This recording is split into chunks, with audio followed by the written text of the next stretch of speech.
Assalamualaikum warahmatullahi wabarakatuh. Perkenalkan, nama saya Nur Alena Nabila dengan NIM D1B1 24203 dari kelas E. Di sini saya akan menjelaskan sedikit tentang materi mekanisme penyakit pada level molekuler. Baik, langsung saja kita masuk kepada materinya. Fondasi molekuler, kesehatan dan penyakit.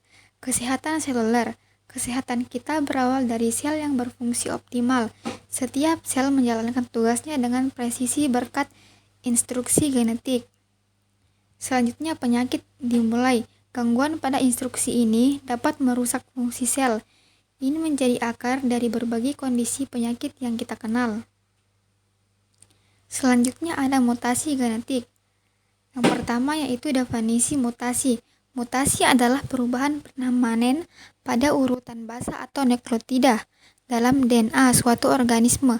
Perubahan ini bisa terjadi secara alami, misalnya akibat kesalahan saat replikasi DNA atau karena paparan zat kimia, radiasi atau virus. Mutasi dapat mempengaruhi suatu gen atau mutasi titik atau sebagian besar dari kromosom. Dampaknya bisa beragam. Ada yang tidak menimbulkan efek, ada yang menyebabkan penyakit genetik, atau justru menghasilkan sifat baru yang bermanfaat dalam evolusi. Selanjutnya, jenis mutasi. Ada mutasi titik, delesi, atau insersi. Masing-masing memiliki efek berbeda pada gen dan protein. Selanjutnya ada dampak mutasi. Mutasi bisa tidak berbahaya, bermanfaat, atau patogen. Mutasi patogen menyebabkan disfungsi seluler. Selanjutnya yaitu jalur molekuler. Bagaimana mutasi mengubah fungsi sel? Di sini ada beberapa poin. Perubahan kode gen. Mutasi mengubah urutan basa DNA. Sintetis protein salah. Protein yang dihasilkan cacat atau tidak berfungsi. Disfungsi seluler. Protein cacat mengganggu jalur biokimia sel. Selanjutnya manifestasi penyakit. Disfungsi seluler berkembang menjadi penyakit.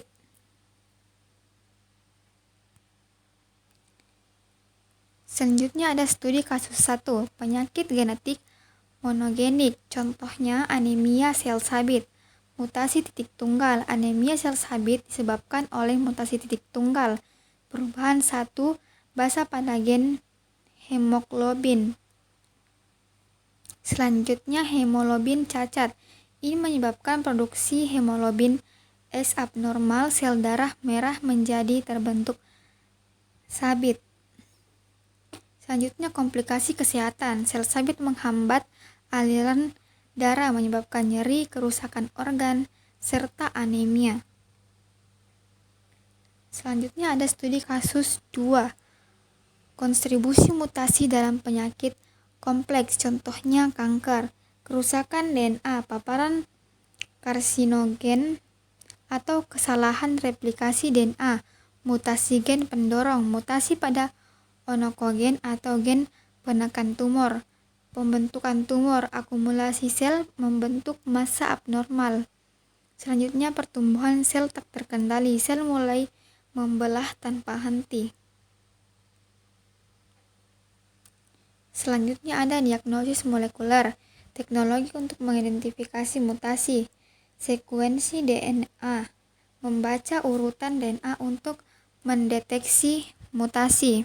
Mutasi adalah perubahan pada urutan DNA yang bisa mempengaruhi sel, gen, dan menyebabkan variasi sifat atau penyakit. Membaca urutan DNA. Proses ini dilakukan untuk memahami susunan basa DNA dan mendeteksi apakah ada mutasi atau perubahan genetik.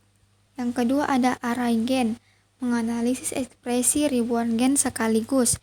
Teknologi ini digunakan untuk menganalisis aktivitas ekspresi ribuan gen secara bersamaan dalam satu waktu.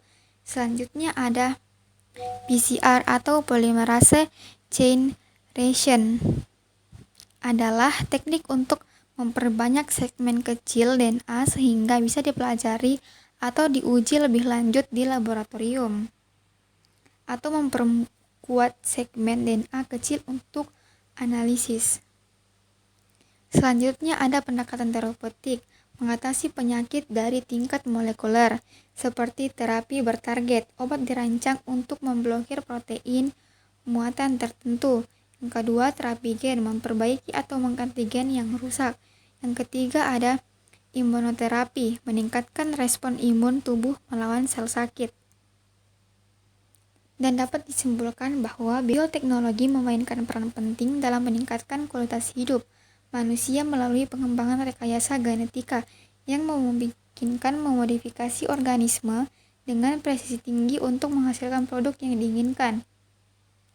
Terapi gen yang menawarkan pengobatan penyakit genetik dengan memperbaiki atau mengganti gen yang rusak untuk mengatasi akar penyebab penyakit, serta aplikasi farmasi untuk memanfaatkan teknologi canggih seperti pengembangan obat berbasis teknologi molekuler dan terapi target untuk menciptakan pengobatan yang lebih efektif, profesional, dan efisien, sehingga membuka peluang besar untuk pengobatan yang lebih tepat, mengurangi efek samping, dan meningkatkan harapan hidup pasien yang memiliki penyakit yang kompleks seperti kanker contohnya. Baik, itulah tadi penjelasan dari saya. Apabila terdapat banyak kesalahan mohon dimaafkan. Sekian dari saya. Wabillahi taufiq wal hidayah. Wassalamualaikum warahmatullahi wabarakatuh.